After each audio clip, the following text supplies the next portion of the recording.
Supremo Tribunal Federal no Brasil, que é o Tribunal Constitucional no Brasil, já analisou questões relacionadas a essa temática e não há dúvida nenhuma sobre a aplicação no seu sentido prático desses princípios, do princípio da afetividade e do princípio do pluralismo das relações familiares, né?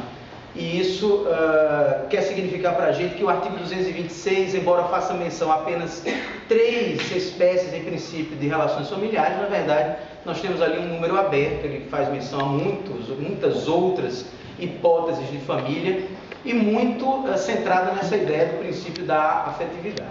Esse é um ponto para a gente que é introdutório extremamente importante. E diante disso, não só do ponto de vista das uniões, como também do ponto de vista da filiação, nós precisamos levar em conta qual é essa pluralidade, né? E eu listo aqui 4 hipóteses de família que nós estudamos, e essas 4 são as que nos interessam mais hoje, aqui especificamente, em razão das questões relacionadas ao direito patrimonial. Mas além dessas existem várias outras, como eu disse, o número não é fechado, o número é aberto, portanto nós podemos ter outras hipóteses de formação familiar que não estão aqui listadas nesse item número 3, que está aparecendo exatamente aí agora no slide, né?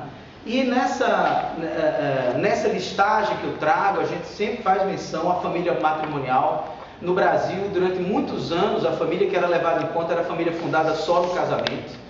Isso de fato veio a mudar quando a gente chegou em 1988, com a entrada em vigor da Constituição que nós temos hoje no Brasil.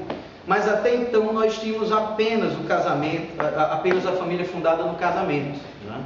E o que é interessante a gente observar é que, apesar da Constituição brasileira ter feito menção a outras formas de arranjos familiares, né? No Brasil, quando a gente vai analisar os dados do Instituto Brasileiro de Geografia e Estatística, que a gente chama do Brasil de IBGE, todos nós brasileiros sabemos disso, os dados do IBGE indicam que o número de casamentos vem aumentando no Brasil.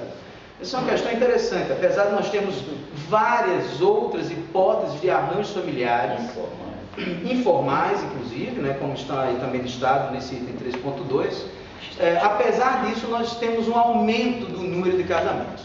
Há uma dúvida exatamente nesse número que o IBGE apresenta, porque também aumentou muito o número de divórcios.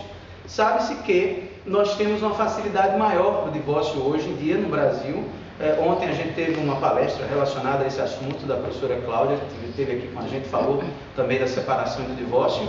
E, de fato, o número de divórcios vem aumentando. E, provavelmente, por isso, talvez tenha aumentado também o número de casamentos, porque vem o segundo casamento, a possibilidade do segundo casamento. Isso talvez explique um pouco esse aumento do número de casamentos no Brasil.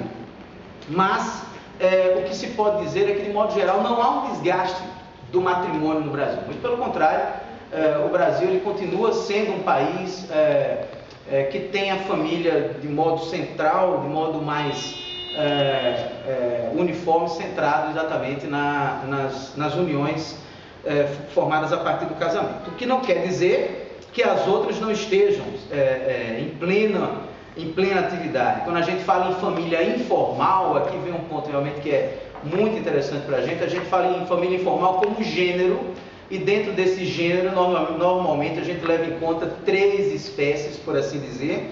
Primeiro, a união estável, como aqui está chamada de união de fato, né, em Portugal, mas aqui, de fato, o conceito que nós estamos levando em conta é esse: união livre, formada entre pessoas que não têm impedimento para o casamento, que ali há uma conjunção de interesses e, de fato, a formação de uma entidade familiar, né, e que a lei brasileira, não só a Constituição, mas também o nosso Código Civil, prestigia de modo muito claro a família formada a partir das uniões estáveis, né? Isso faz, para quem tiver curiosidade em estudar isso, não só no artigo 226 da Constituição Brasileira, no parágrafo 4º deste artigo 226, mas também no próprio Código Civil Brasileiro, nos artigos 1723 e seguintes, 1723 e seguintes do Código Civil Brasileiro, né?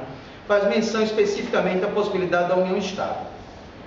Há também um estudo muito denso dentro das uniões informais, sobre as uniões paralelas. Nós também já discutimos aqui ao longo do tempo, desde a segunda-feira passada. Nós estamos discutindo também as uniões paralelas ou uniões simultâneas.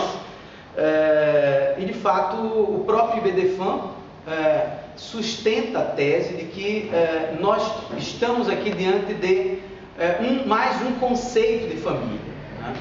E isso tem uma repercussão importante quando a gente for tratar daqui a pouco sobre as repercussões patrimoniais, né? E as famílias paralelas também seriam uma forma de agrupamento familiar. Portanto, eu poderia ter uma família fundada no casamento, paralelamente uma família que tivesse funcionando de modo paralelo ali, aquela família, a primeira família, vamos dizer assim, como nós também temos a hipótese de nós temos a família que está criada, vamos dizer assim, a partir da união estável e outra família paralela à própria união estável. No nosso escritório de advocacia, eu tenho um caso bastante inusitado, uma situação prática que me chama sempre muita atenção, de um senhor que na década de 1940, ele começou a conviver com uma senhora e desde então ele vive com ela. Ele já é um bocado idoso, né? já tem uma certa idade hoje, mas ao longo do tempo ele passou a conviver com essa senhora em união estável, nunca formalizou essa união. Depois, aí, por volta da década de 60, passou a conviver com outra pessoa, né? E depois começou a conviver com outra pessoa, tudo paralelamente, imagine aí, por volta de 70 já, e já ia na terceira união paralela, e hoje ele mantém 4 uniões paralelas, né? E a discussão agora que a gente leva adiante nesse caso dele é que ele quer deixar tudo planejado para depois da morte dele. Ele tem filhos de todos esses relacionamentos, né? Portanto, nós temos um caso de várias uniões paralelas, e nós temos também filhos de cada uma dessas uniões, o que implica dizer que, do ponto de vista sucessório, como a gente vai chegar a mostrar um pouquinho mais adiante, a situação de fato não é fácil, né? Isso seria o que talvez hoje começou a se falar no Brasil de união poliafetiva, né? Já também foi feito menção a uma escritura pública, de poliamor ou de poliafeto, que foi feita no interior do estado de São Paulo, no Brasil, com relação a esse aspecto, eu também tenho algumas considerações a fazer do ponto de vista patrimonial, um pouquinho mais adiante, que eu acho que é importante nós fazermos tudo isso, né?